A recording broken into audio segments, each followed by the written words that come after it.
See, the problem with you is you rarely exercise your self-discipline muscle. You just go with the flow. No backbone whatsoever. And that's perfectly fine until you start whining and complaining about your lack of success.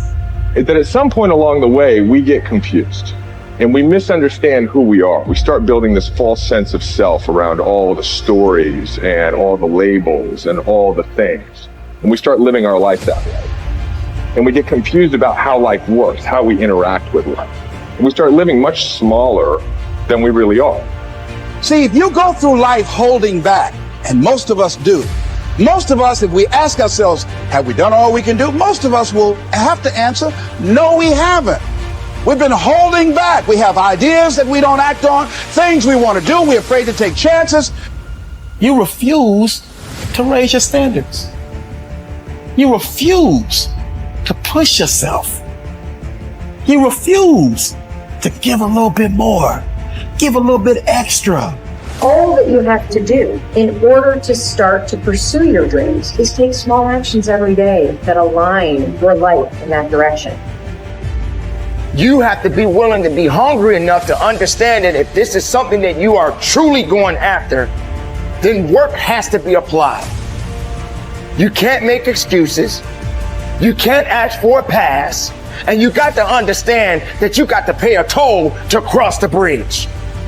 Whatever your answer is, you can do it right now, today, starting today, right? It's still possible. You can start doing that right now. It's empowering the present with the future. There is nothing stopping you from making it happen right now. You never ever have to feel that way if you start doing it right now. And you can do it right now. The thing about self-discipline is that it is necessary for everything you do in your life. You have to be self-disciplined. And once you understand that you can always make a different choice and get a different reaction, and that's the power in your life, that's the power that you have, is no matter what's going on, you can choose to think differently, believe differently, see differently.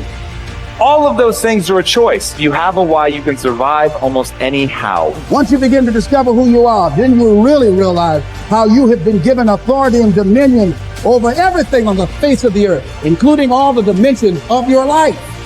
But you can only do that through the struggle of life. Get better, grow and learn and develop and live. Live in defiance of the weakness and in rebellion against the decay. Fight them as they creep in with their offers of instant gratification and immediate rewards. Fight them for every inch they try to take. Do not surrender any ground ever. When you commit to something, you require yourself to bring all of your disparate components moving in a single direction, united in a single direction. So it's a unifying act. And then once having been unified, well, then you can bring that unity to bear on a variety of different tasks, but you have to bring it together first. So, and that makes sense developmentally. You see children start out as a disparate bundle of motivations and emotions sort of warring with one another. And then they can integrate that into single games that they can play with themselves. And then they integrate that with games they start to play with other people. And all of that is integration. It's not subjugation, it's not repression. Not if it's a good game, it's integration. You want to get integrated because then you have all the horses that are pulling your chariot pulling in the same direction. And you're much more likely to get to where you want to go then, and also much more likely to specify a good place to go. So that's that's something else conservatives have to teach young people, which is, well, get yourself disciplined. Well, why? Well, not so you're a slave, but so that you could be a master. To use a terminology that you're not supposed to use anymore. But, this is in relationship to yourself, not to others. So, yeah, and to begin with, you have to accept an external master because you just don't have the wisdom to do that for yourself, or the ability or the opportunity often. Everybody knows this. They feel bad when they They decide they're going to get themselves in good shape and go to the gym, and lasts like 3 attempts. Yeah. And then no one's happy about the fact that they quit, and they berate themselves for it. And we know that we need to go through a disciplinary process, and we need to subjugate ourselves to a disciplinary process. That's part of the problem with the constant harping about the, oppressive patriarchy. But you need a disciplinary process. So, well, that's just oppression and slavery. It's like, no, it's not. No more than a game is. Not a good game. A good game isn't oppression and slavery. A lot of people, like I was talking about, taking the path of least resistance. I believe in life you must earn the right to be called a man. And a lot of people do not think the way I do, and that's fine. I'm not asking you to be David Goggins. Trust me, it's a hard road to hoe. It's not fun. It's not fun all the time. But the thing about it is, you have to look, I looked at my hardships as challenges. Once I got over the pity party, because I went through that phase. Of course. I'm a normal human being. But I realized that got me exactly where I was at, even worse. As I looked at those challenges, the way most people do, woe is me. Why the fuck can't I get a break? Why? I wish I was better. I wish my parents were better. I wish I had a better education. I wish this, I wish that. They have all these wish sandwiches. I started realizing, how can I figure out how it can work for me? So the one thing we don't do is when we're in that dark place is a great learning environment. If you can sit back in a dark place and find quiet to just think, there's so much power in your failures, in your suffering. Because why? You're still alive. You're still here.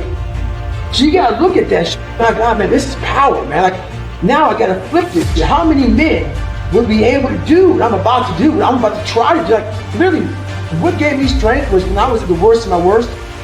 How many men would even fucking say they want to try to be a Navy SEAL? I'm at the worst spot of my life. Like, I can't even walk down the street, let alone run down the street. And I'm gonna now call a recruiter up and try to be a SEAL. There's a lot of power in that. But people don't see it there. They see, man, that's stupid. I had this voice in the back of my head that kept on running. I was afraid of water. I was afraid of dealing with things that made me feel unaccepted. I didn't accept myself. So I kept on going towards things that I felt good. Let me go this way, because something kept on saying, fuck you, you have it, man. You got it, man, but you're gonna have to fail a lot. But you have it. And like I said, that voice kept on haunting me, because that voice kept on saying, if you face it, you realize it's not that bad. Persistence is self-discipline in action. Your ability to persist in the face of all setbacks and temporary failures is essential to success in life. Napoleon Hill said, persistence is to the character of man as carbon is to steel. The primary reason for success is persistence, and likewise the primary reason for failure is lack of persistence, quitting too soon. There is a direct link between self-discipline and self-esteem. Each time you discipline yourself to do what you should do, then you should do it. Whether you feel like it or not, your self-esteem increases. This is why there is direct relationship between self-esteem and persistence. Each time you persist and force yourself to continue on, even when you feel like quitting, your self-esteem goes up.